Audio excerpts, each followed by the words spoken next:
Hello, hello, and welcome to Thursday, November 19th. It's Lori Jean here.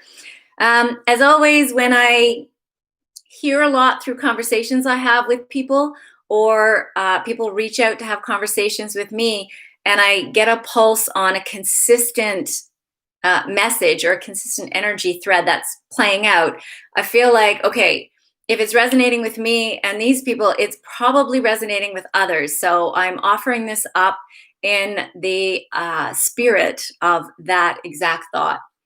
And the title today is It's Time to Go Inward. It's time to get to know the interior world that actually creates our exterior. So I don't know if you've heard this before, but your reality, my reality, is 100% based on the interior world first.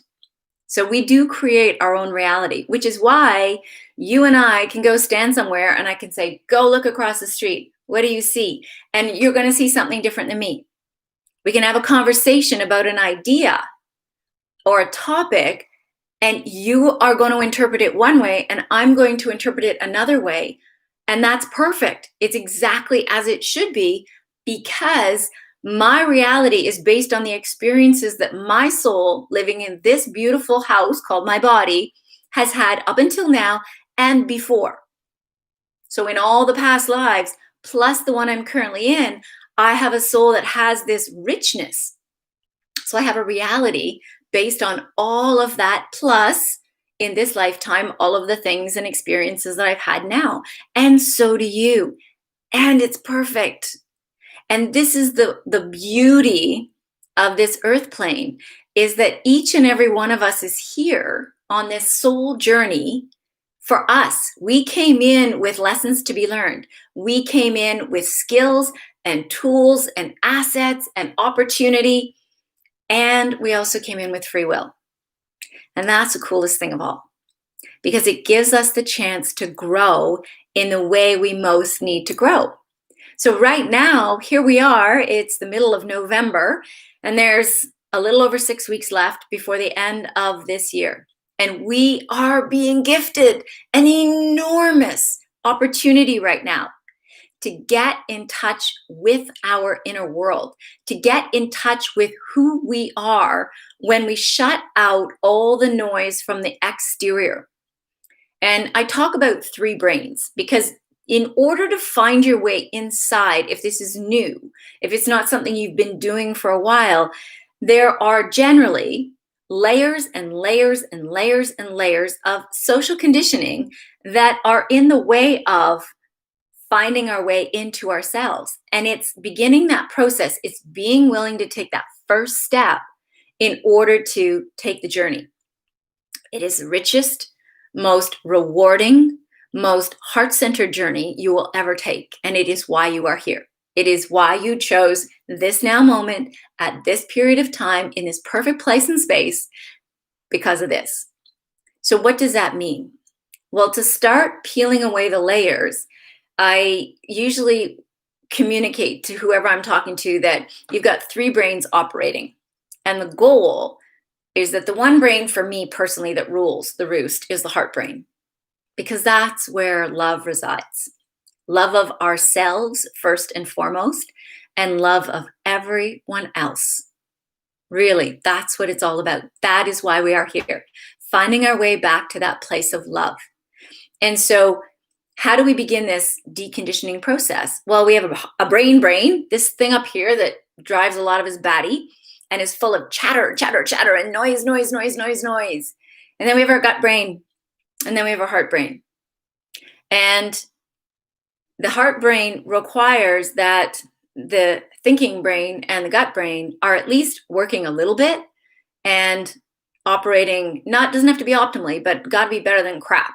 So we have to start with let's start with the thinking brain, because we're so conditioned to stay up here in the thinking brain and ignore here. So there's a lot more language available to explain this. But in our thinking brain, the first question becomes, what are the thoughts and the things that I tell myself each and every day?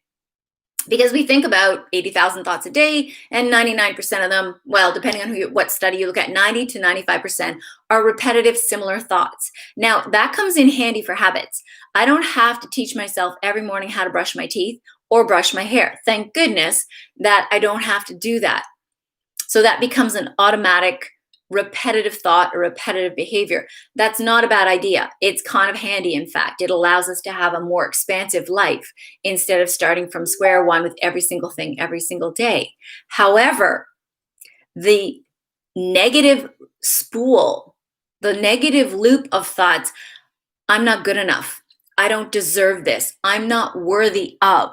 And you beat yourself up. I used to do this all the time. Like, what's the matter with you? Work harder, work out more. You don't need to sleep. You didn't get enough work done. That's not good enough. Yes, that was great, but all that noise has been just inundated into all of us through our social and cultural institutions forever, for millennia.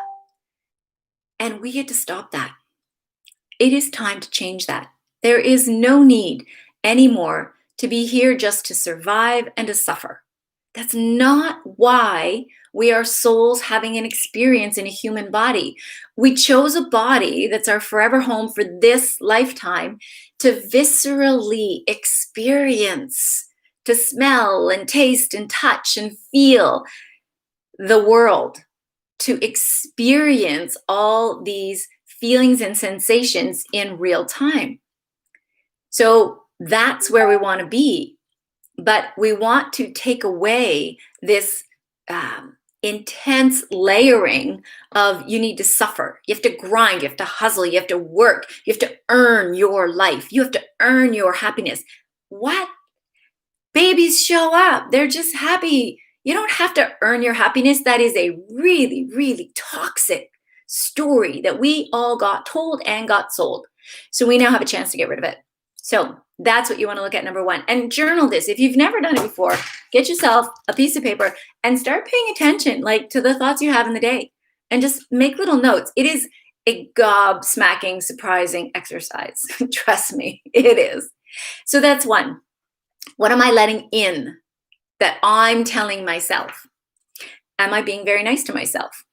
So that's the first part. The second question is, from the external world, what am I letting my ears hear, my eyes see, and the language that I communicate with?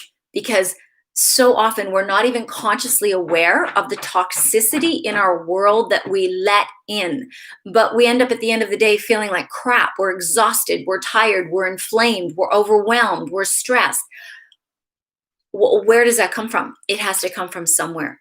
So we start with the brain. So those are the two things, the questions you need to ask yourself. Then we go down to the gut brain. And the gut brain, and I like to say that you are not what you eat. You, me, we are what we absorb. And what we absorb is based on the quality of our microbiome.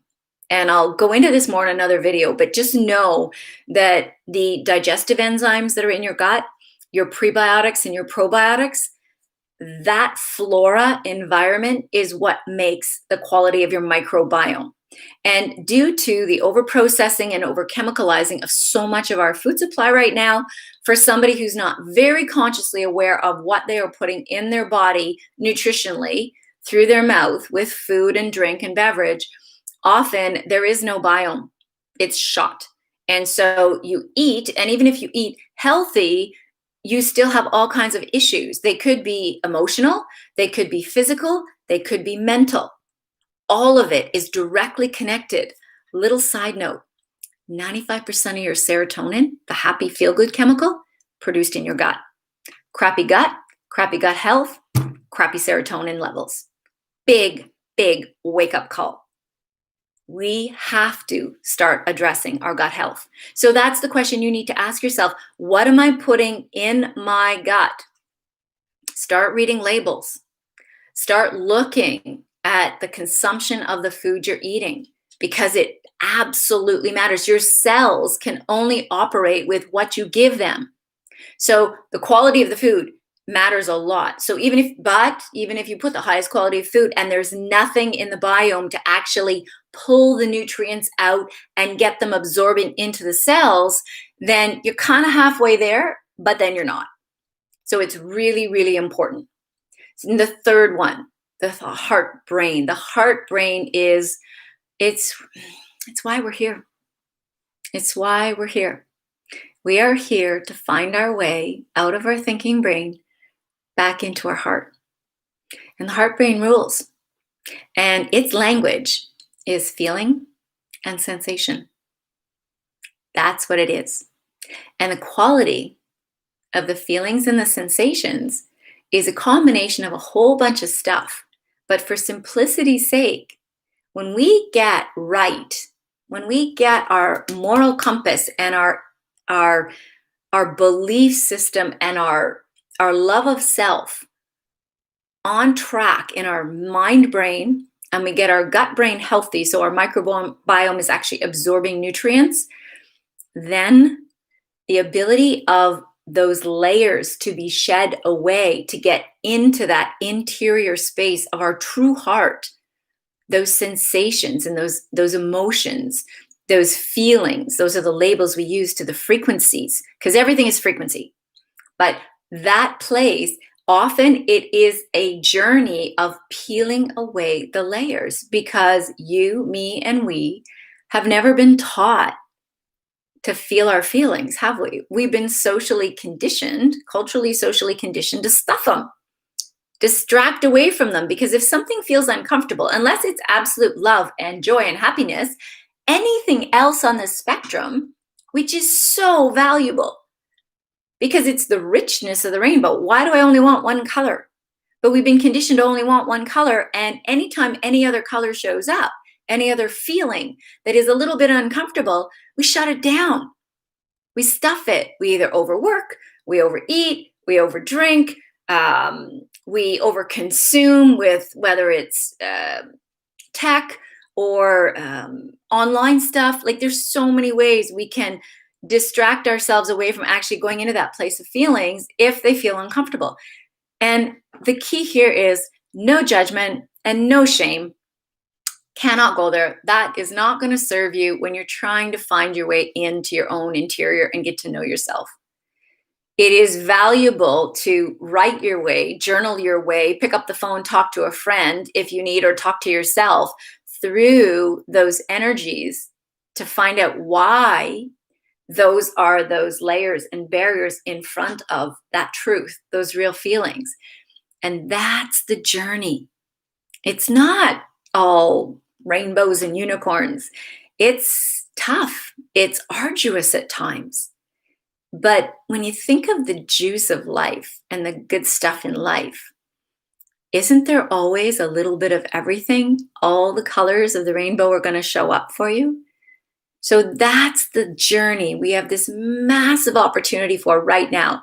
And the chaos and overwhelm and uncertainty you are feeling in the external world, again, what we see outside is representation of the collective on the inside. So how do we move and change? Well, we look after ourselves first. We go inside our world first. We find our way into who are we? What are we when all the rest of the external stuff is pushed away and taken away? Who is the essence of us? Because let's work there first. Imagine if each and every one of us honored that journey right now. I did me, you do you. Can you imagine the collective and the frequency and the vibration that we would allow? Because people, every single one, was willing to go inside and look into that interior and make some assessments and some decisions and start listening in. That's what I'm inviting everyone to do right now. Because if ever there was a time, this is the time. Reach out if you have questions. If this resonates, but you kind of don't know where to start, you're like, yep, that feels right. It's nudging me, but I have no clue what to do from now. Reach out. Happy to connect. And as always, blessings, and speak again soon.